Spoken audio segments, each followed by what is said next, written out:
नमस्कार दोस्तों, आज का वीडियो बेस्ड है समास पे। समास के 6 भेद होते हैं।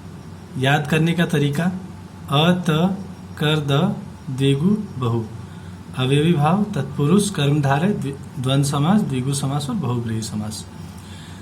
इसमें पहला है अवयवी भाव समास। अवयवी भाव समास का पहला पद प्रधान होता है, जिसको अवयव बोलते हैं, और दूसरा पद भाव होता है। भाव का मतलब होता है होना या पाया जाना। अव्यय का मतलब होता है अखर्च, जो जैसे हैं वैसे ही रहेंगे, जैसे अव्यय शब्द, उपसर्ग, निपात, जिनका कि लिंग, काल, वचन, कारक में कोई बदलाव नहीं होता।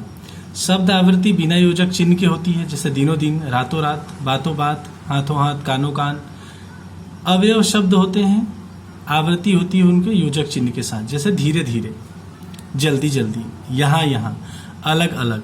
अब इसका लिंग चेंज करेंगे तो अलगी अलगी नहीं होगा ये, क्योंकि ये अवयव शब्द है, तो ये लिंग, काल, वचन, कारक में चेंज नहीं होते हैं। सारे उदाहरण पुल्लिंग व स्त्रीलिंग को छोड़ के अन्य लिंग के होते हैं इसके अवयवी भाव समास के। अव्यय प्लस भाव: आजकल, अभी अभी, अब तक, तेज तेज, यहाँ वहाँ, इधर उधर। उपसर्ग प्लस भाव: अभिमान, अपमान, निरापराध, उपकार, पराजय, आजन्म, प्रतिदिन। निपात के साथ भाव: यथारूप, तथा योग्यता, इति सिद्धम, पर भरपेट, तथा सामर्थ्य, यथेच्छा। दूसरा है द्वंद्व समास। दोनों पद की प्रधानता वाला समास कहलाता है ये।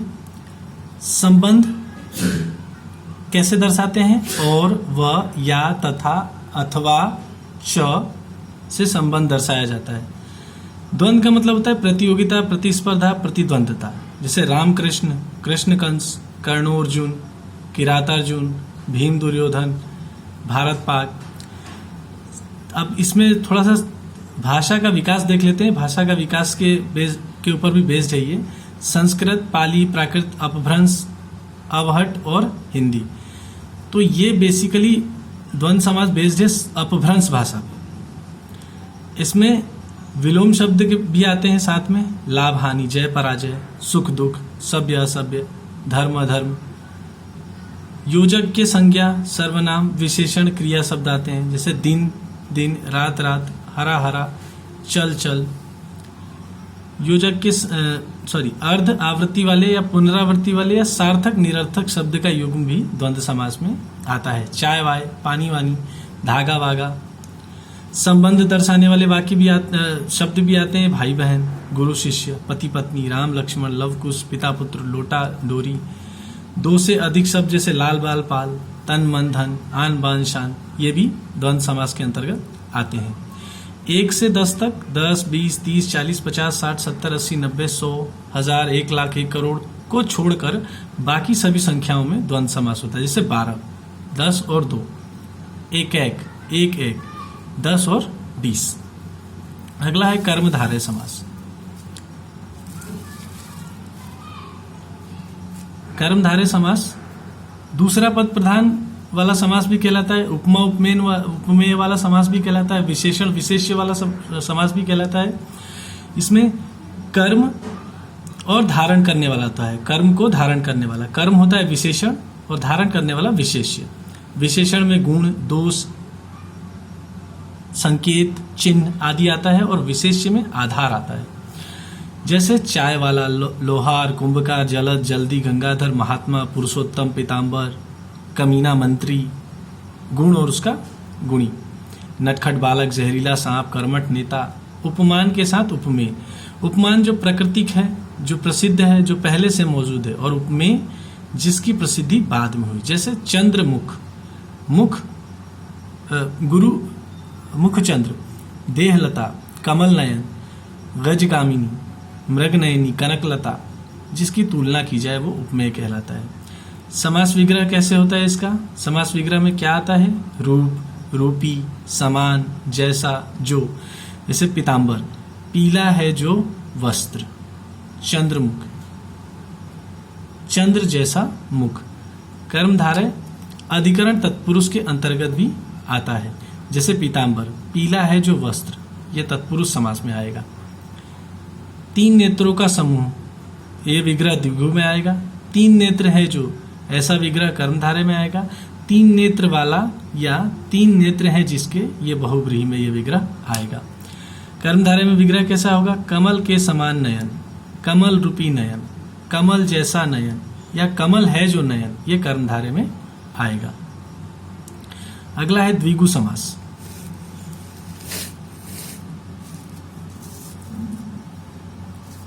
द्विगु समास, पहला पद संख्यावाची और दूसरे पद की प्रधानता होती है, उसको द्विगु समास बोला जाता है। संख्यावाची मतलब अंक कहना, दोपहर, तिराहा, त्रिनेत्र, त्रिवेदी, त्रिवेणी, त्रिकोण, त्रिभुज, त्रिलोक, त्रिलोकी, चौराहा, चौमास, चारपाई, चतुर्भुज, चतुर्मुख, चतुरानंद, पंचवटी, षडानंद, ये सब द्विगु समास के उदाहरण हैं। समूहवाची सप्ताह, 7 दिनों का समूह, दशक, शतक, शताब्दी, अष्टमी, लखपति, पंजाब, 5 नदियों का समूह, चवन्नी, 4 आनों का समूह। बहुव्रीहि में क्या आता है? अन्य पद प्रधान होता है, मतलब तीसरा ही कोई व्यक्ति इसमें प्रधान, तीसरे व्यक्ति की प्रधानता होगी। जैसे देश आनंद, 10 आनंद, दशानन मतलब रावण, एकदंत मतलब गणेश, त्रिनेत्र मतलब शिव, त्रिलोकी, चतुर्भुज, चतुर्मण विष्णु, चतुरानंद ब्रह्मा, त्रिवेणी नदियों का संगम। अब पूरे इसका सार क्या है? तीनों समास का, कर्मधारय, द्विगु और बहुव्रीहि का सार क्या है?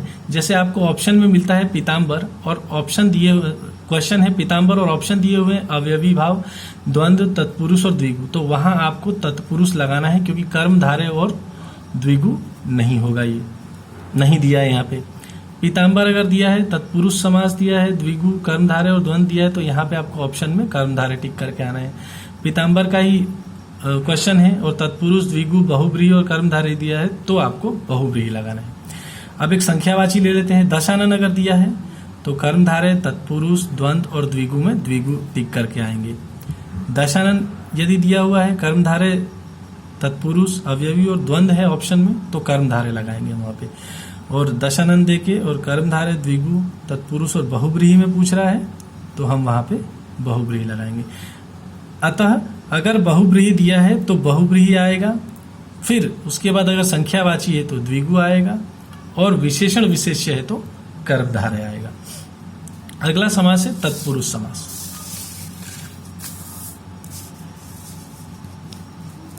तत्पुरुष समास, इसका पहला पद गौण होता है और दूसरा पद प्रधान होता है। तो ये देखिए, उपभेद इसके 8 होते हैं, इसके 2 भेद होते हैं, समान अधिकरण तत्पुरुष समास और व्याधिकरण तत्पुरुष समास। इनके उपभेद कितने हैं? तो इसके 2 प्रकार हैं, कर्मधारय तत्पुरुष समास, द्विगु तत्पुरुष समास। ऐसे समास के 4 ही भेद होते हैं, क्योंकि ये 2 भेद हम तत्पुरुष में पढ़ते हैं इसलिए, और ये अलग अलग पढ़ते हैं इसलिए समास के 6 भेद बताए गए हैं। 6 प्रकार व्याधिकरण तत्पुरुष समास, व्याधि मतलब होता है बीमारी, और उसके इलाज के लिए 6 आयुर्वेद के तरीके बताए गए हैं। कर्म तत्पुरुष समास, जैसे रक्तदाता, रक्त को देने वाला। करण, तुलसीकृत, तुलसी द्वारा कृत। संप्रदान, अश्वशाला, अश्व के लिए शाला। अपादान, पथभ्रष्ट, पथ से भ्रष्ट। संबंध, कन्यादान, कन्या का दान। अधिकरण, व्यवहार कुशल, व्यवहार में कुशल।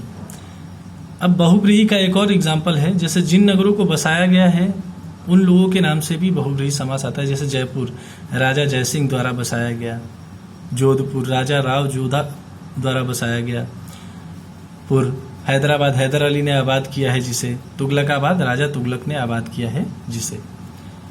नेक्स्ट है, मैंने इसमें कारक भी कवर किया हुआ है। क्र